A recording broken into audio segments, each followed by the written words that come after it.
Otoritas Chicago merilis video aksi penembakan polisi terhadap Paul O'Neill, remaja berumur 17 tahun berkulit hitam terjadi 28 Juli lalu. Dalam video ini petugas terlihat ini menembak seorang pria yang berusaha kabur dengan mobil Jaguar yang diduga itu dicuri oleh Paul O'Neill ini. Dan O'Neill kemudian melesat kencang tanpa menghiraukan petugas, kemudian dikejar petugas sampai ditembak. Kalau Anda lihat di sini sebenarnya sudah jatuh, sudah tewas, tapi masih saja diborgol. Nah, video ini sangat membuat marah warga Amerika Serikat karena lagi-lagi penembakan terhadap warga minoritas di sini, warga kulit hitam, kembali terjadi di Amerika Serikat yang dilakukan oleh aparat kepolisian. Dan itulah trending video kami untuk hari ini. Yang menjadi trending pemberitaan pertama ini ada koalisi untuk menjegal Ahok. Judulnya koalisi kekeluargaan, tapi upayanya ini menjegal calon petahana DKI Jakarta, Gubernur DKI Jakarta Basuki Cahayapurnama, di mana di sini ada 7 parpol yang berkoalisi untuk menentang Ahok dengan nama koalisi kekeluargaan. Mereka bertemu dan menyepakati kriteria calon yang akan diusung. Cagup dan cawagup yang akan diusung harus arif, bijaksana, bersih, beretika, dan cerdas. Meski tengah membangun koalisi besar ini, PDIP juga masih membuka peluang untuk ikut mengusung Ahok. Sementara yang sudah mendukung Ahok, Nasdem, Golkar, dan Hanura. Coba kita dengarkan, ini ada statement dari PDIP dan juga dari calon petahana Basuki Cahayapurnama. Pesaing itu adalah tantangan. Rakyat ini udah cerdas kok. Kita jangan underestimate melihat rakyat. Ya kemungkinan ada. Tapi berapa besar? Ya silahkan dianalisa sendiri. Yang bisa mengimbangi Pak Ahok, bahkan bisa lebih kuat, itu namanya Ibu Risma. Agar rakyat Jakarta punya alternatif pilihan. Iya, mau ngarep nggak ngarep kan terserahnya, sama-sama PDIP kan. Ya kan? Saya kan tenang-tenang, aku mau fokus kerja aja lah, nggak usah terlalu pusingin. Bisakah koalisi besar ini menjegal langkah Basuki Cahayapurnama? Sudah hadir bersama kami pengamat politik senior LIPI, Ikrar Nusa Bakti. Pak Ikrar, ya. Mampukah koalisi besar ini menjegal Ahok? Belum tentu. Kenapa? Karena itu pertama ya, siapa yang akan mereka dukung? Sebuah koalisi itu kan biasanya udah ada calon gubernur atau calon wakil gubernurnya sekalian udah ada ya. Dan baru kemudian didukung oleh berbagai partai itu. Saya beri contoh misalnya, pemilihan presiden lah. Kan udah ada orang mau dukung misalnya dulu SBY atau Prabowo atau Jokowi. Ada orangnya dulu yang akan didukung. Nah sekarang ini tiba-tiba 7 partai dengan aliran ideologi yang macam-macam, yang selama ini juga tidak begitu dekat secara ideologis, kadang-kadang tiba-tiba ngumpul dan kemudian menyatakan membentuk koalisi kekeluargaan. Apa maksudnya mereka bikin koalisi ini? Ya buat saya apa yang dikatakan sebuah koran di ibu kota ya ada benernya ya. Ini koalisi mengepung Ahok kan. Tapi Anda juga harus ingat ya, jumlah partai yang begitu besar pun suaranya di dalam pemilu legislatif itu juga tidak identik dengan jumlah suara untuk mendukung calon gubernur atau wakil gubernur yang mereka dukung ya, atau mereka usung. Kenapa demikian? Ini udah terbukti ya. Kasus misalnya dulu SBY itu cuma berasal dari partai kecil, dia terpilih misalnya ya. Kemudian dalam kasus misalnya Jokowi kemarin, itu adalah partai minoritas, tapi ternyata yang terpilih menjadi presiden dan wakil presiden bersama Yusuf Kala. Jadi suara ketika pemilu legislatif tidak sama dengan ketika itu pemilu eksekutif. Itu satu ya. Kedua tadi saya katakan ya, ini mereka mau mendukung siapa ya, karena belum ada orangnya pula gitu kan. Dan kalau belum ada orangnya pula, terus kemudian mau menantang Ahok bagaimana, mau mengepung Ahok bagaimana, siapa yang akan diusulkan. Dan karena kemudian mereka juga punya kepentingan masing-masing. Dan kata koalisi kekeluargaan itu juga secara politis juga sangat negatif. Kenapa? Kalau Anda katakan misalnya, oh ini bersifat kekeluargaan kan, itu kan kekeluargaan akan sama dengan nepotisme, dengan sesuatu yang boleh dikatakan bisa melanggar hukum dan sebagainya.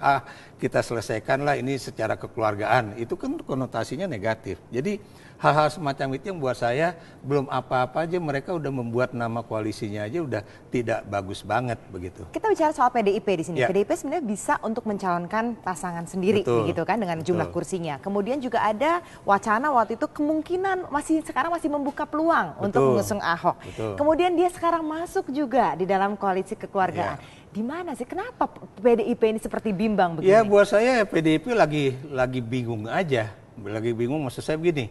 Belakangan ini kan atau sebelum sekarang itu kan berbagai kader-kader PDIP ini kan aneh-aneh ya. Ada yang menyatakan bahwa ya kita masih menempatkan Ahok sebagai opsi pertama, kemudian yang kedua itu Risma, yang ketiga siapa lagi, tapi ada juga mengatakan bahwa wah Ahok ini begini, atau kemudian ada yang dulu menyerang teman Ahok dan sebagainya. Nah kemudian bagaimana nih supaya PDIP itu tidak kehilangan muka kalau nanti kemudian menjadi pendukung Ahok, saya pikir itu. Tapi kalau Anda perhatikan, seperti saya katakan berkali-kali di Metro TV, saya yakin bahwa di hati Bu Mega sebagai Ketua Umum Partai Demokrasi Indonesia Perjuangan itu masih berat untuk tidak mendukung Ahok. Kenapa demikian? Bukan cuma karena dia misalnya dulu adalah pendukung Ahok, tapi harus diingat siapa yang bisa menandingi dia. PDIP tentunya tidak mau kehilangan lahan politik di DKI Jakarta. PDIP juga tidak mau kehilangan lahan politik di Surabaya. Kalau misalnya Risma harus ditarik ke Jakarta dan sebagainya. Dan tentunya Mbak Mega ini juga akan berpikir karena kebetulan Ahok itu sejalan pikirannya dengan Jokowi karena mereka pernah menjadi gubernur dan wakil gubernur Jakarta. Ini Ahok ini bagaimana adalah penerus kebijakan Jokowi yang adalah juga kebijakan PDIP untuk Jakarta. Dan sekarang yang satu udah menjadi presiden, yang satu menjadi gubernur, mau tidak mau kelanjutan pembangunan Jakarta itu juga dipikirkan oleh presiden, ya.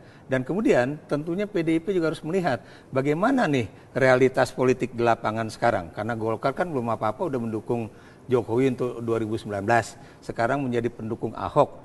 Dan kalau kemudian nanti BTIP mendukung yang lain dan tiba-tiba kalah di Jakarta, itu namanya udah kalah set dengan Golkar di dalam politik, dalam pertarungan itu. Baru-baru ini ada survei yang dikeluarkan dari Psikologi Politik UI, begitu soal elektabilitas calon, di situ di mana Ahok masih tinggi, yang kedua Risma orang PDIP, kemudian ada Sandi Uno juga di situ yang sudah diusung juga nih oleh Gerindra.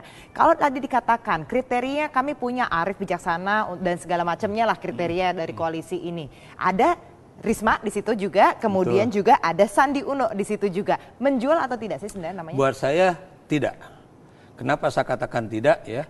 Saya kebetulan baru pulang dari Surabaya dan bicara juga dengan teman dari kalangan pers, dari kalangan intelektual juga ya, dari kalangan politisi PDIP sendiri ya.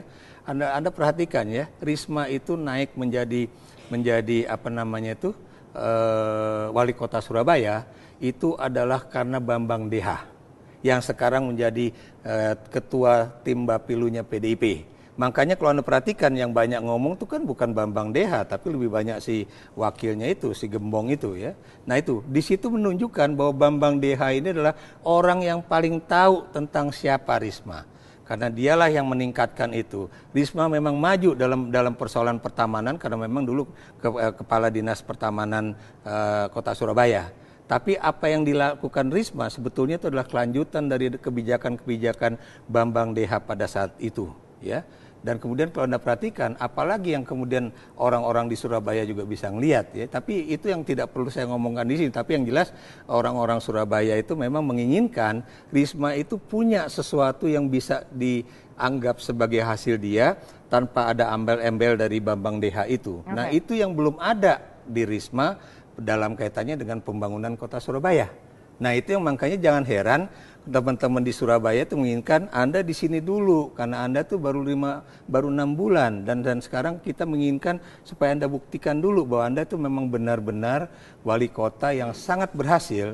Tidak ada kaitannya dengan Bambang Deha yang dulu adalah wali kota Surabaya untuk 2 kali dan pernah menjadi wakilnya Risma untuk berapa bulan. Jadi itu yang kalau kita perhatikan dan Anda jangan lupa ya, itu orang Surabaya itu tidak mensupport Risma secara penuh untuk masuk ke Jakarta. Ini beda dengan orang Solo waktu mendukung Jokowi.